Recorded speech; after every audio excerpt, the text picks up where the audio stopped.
आज कितने लोगों को खुद पर विश्वास है, अपने माँ बाप पर विश्वास है, भगवान पर कितने को विश्वास है, घर परिवार समाज मित्र दोस्त कुटुंब छोड़ दीजिए, विश्वास नहीं है। बहुत आज विश्वास से ज्यादा अब विश्वास मजबूत है सबके अंदर, दृढ़ है, क्योंकि हमारी भावनाएं और कह सकते हैं वातावरण भी बहुत दूषित है। लेकिन एक बात हम आज आपको बताने जा रहे हैं, जीवन में अब विश्वास भी जरूरी है जैसे विश्वास जरूरी है। अब कहीं क्या उल्टी बात कर रहे हैं आप, अब विश्वास भी जरूरी है। अब विश्वास का मतलब वैर वैमनस्य दुश्मनी धोखा नीचा दिखाना नहीं।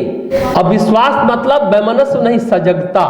ये सजगता एक पॉजिटिव शब्द है। जैसे किसी रास्ते चल रहे, पता नहीं रास्ता कहाँ जाएगा, अनजाने रास्ते हो तब तो और अजीब लगता है। अगर सजगता है तो फिर आप चलते रहेंगे, चलना ही चलना है। जीवन यात्रा में भी बहुत पता नहीं कि अगले पल क्या होने वाला है, पता नहीं है, सजग रहना होगा। हाँ, अविश्वास अगर हम पॉजिटिव लेते हैं तो सजगता आएगी, नहीं तो निराशा आएगी, मुश्किल हो जाता है। पर अगर आपका विचार नकारात्मक है तो जानते हैं क्या होता है, मंत्र पर अविश्वास। क्या इतना दिन पूजा पाठ किया, क्या हुआ? विधि पर विश्वास, किस विधि? अरे ऐसे नहीं करना था, ऐसे करना था। विधि पर, नियम पर अविश्वास होता है। एक समय आता है गुरु पर अविश्वास हो जाता है, एक समय भगवान पर अविश्वास हो जाता है, पड़ोसी पर अविश्वास हो जाता है। और ऐसे अविश्वास होते होते अगर आप नकारात्मक है तो खुद पर अविश्वास हो जाता है, यानी व्यक्तित्व बिखर गया। व्यक्तित्व विकास की कक्षा में सबसे पहले विश्वास को पैदा किया, खुद पर विश्वास करिए। अब विश्वास का मतलब सजगता, खुद पर अविश्वास का मतलब ये नकारात्मक चिंतन का ही परिणाम है। निरंतर नेगेटिव सोचते रहते हैं तो।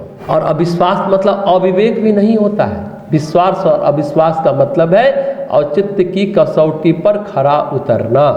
अविश्वास अगर चला जाए तो क्या होगा? चलिए, अब विश्वास सब पर होता है, अब विश्वास हम सब पर कर रहे हैं। अरे पड़ोसी गड़बड़ है, अरे वो आदमी इतना मीठा मीठा बोला, सच बोल रहा है, सचमुच मेरे को सही बोल रहा है या गलत बोल रहा है, ये बहुत द्वंद्व चलता है। दूसरे पर अविश्वास करने ठीक है, लेकिन खुद पर अविश्वास कभी नहीं होना चाहिए। खुद पर विश्वास होगा तो जहां अविश्वास होना होगा वहां विश्वास होगा, जहां अविश्वास वहां अविश्वास होगा। खुद पर लेकिन विश्वास होगा तब ये घटना घटेगी, तब आपका मतलब पॉजिटिव रहेंगे। नहीं, ये गड़बड़ आदमी से दूर रहना, इस पर विश्वास करना सही नहीं है। ये आपके अंदर का विश्वास, ये आपको ये समझ, ये सजगता देगी। तो विश्वास भी जरूरी है और विश्वास भी जरूरी है। अच्छा ये बताइए, आप सांप पर कितना विश्वास करेंगे? 1% भी करिएगा? नहीं कर पाइएगा तो फिर क्या कहा जाए? जंगली हाथी है जंगल में, उस पर आप कितना विश्वास करेंगे? जरा सा भी नहीं, एकदम नहीं करेंगे। लेकिन अगर पत्नी हो, बच्चे हो, पति हो, भाई हो या बहन हो, आप बीमार हैं, आपको दवा खिला रही है, आपकी सेवा कर रही है, आप कितना विश्वास करेंगे? करेंगे कि नहीं करेंगे? अविश्वास करेंगे? कितना अविश्वास करेंगे? एकदम नहीं। तो अविश्वास और विश्वास के पीछे जीवन की क्या है छुपी हुई? हमारी अनुभूतियां, हमारा अनुभव, एक्सपीरियंस। जीवन आपको अनुभव कराता है, ये विश्वसनीय है, ये अविश्वसनीय है। ये अनुभूतियां आधार है विश्वास और अविश्वास की। ये अविश्वास की परिभाषा लेकिन स्वस्थ व्यक्ति के लिए, संशय में भ्रम में रहने वालों के लिए नहीं है, पागल व्यक्तियों के लिए नहीं है, नकारात्मक चिंतन करने वालों के लिए नहीं है। जिसको सब पर भ्रम होता है, संशय होता है, इल्यूजन की बीमारी होती है, भ्रम की बीमारी, उसे इलाज की जरूरत। जब किसी चीज पर विचार होता है तो स्वस्थ व्यक्ति के पैमाने पर हम लोग सोचते हैं, विचारते हैं। ये जो भी बात बोल रहे हैं जो सकारात्मक चिंतन कर रहा है, स्वस्थ है, स्वस्थ चिंतन करता है। सब पर अविश्वास और सब पर विश्वास जो स्वस्थ व्यक्ति है, सामान्य व्यक्ति है, नॉर्मल व्यक्ति है, वो नहीं करता है। अब नॉर्मल व्यक्ति ऐसा करता है। अब आप देखिए, आप अपने को टटोलिए कि आप कहाँ खड़े हैं, नॉर्मल में है कि अब नॉर्मल में है? कि वो व्यक्ति सही बोल रहा है, आपको विचार करने की जरूरत है कि वो सही बोल रहा है या गलत बोल रहा है। और लगातार एक ही तरह की बात बोल रहा है तो उसको इलाज की जरूरत, चिकित्सा की जरूरत। किसी भी परिस्थिति में हम अपने विचार को पॉजिटिव रखें, स्वस्थ रखें, ये सभी सामान्य व्यक्ति के लिए जरूरी है। भगवान गीता में भी क्या कहते हैं? संशयात्मा विनश्यति, जो संशय में जीता है उसका विनाश निश्चित है। संशयात्मा विनश्यति, बात समझिएगा।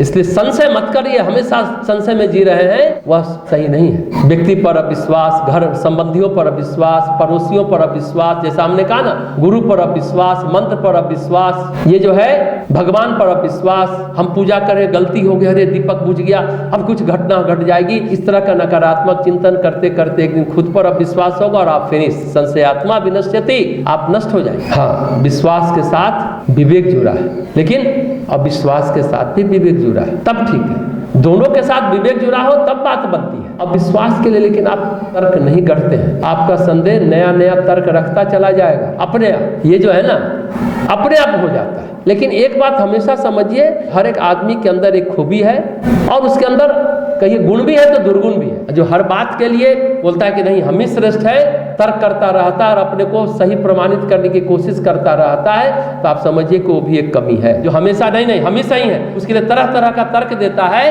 तो आप समझिए कि उसमें बहुत कमी है। संसार में जीने का एक ही मानसिक सूत्र अगर कहिए तो विवेक और वैराग्य है। विवेक क्या है? क्या करना है ये विवेक है, क्या नहीं करना है ये वैराग्य है। पहाड़ पर जाना वैराग्य नहीं है, क्या करना है क्या नहीं करना यही विवेक वैराग्य है। गायत्री मंत्र का जप करेंगे, सद्बुद्धि की देवी है, सद्ज्ञान की देवी है, सद्विवेक की देवी।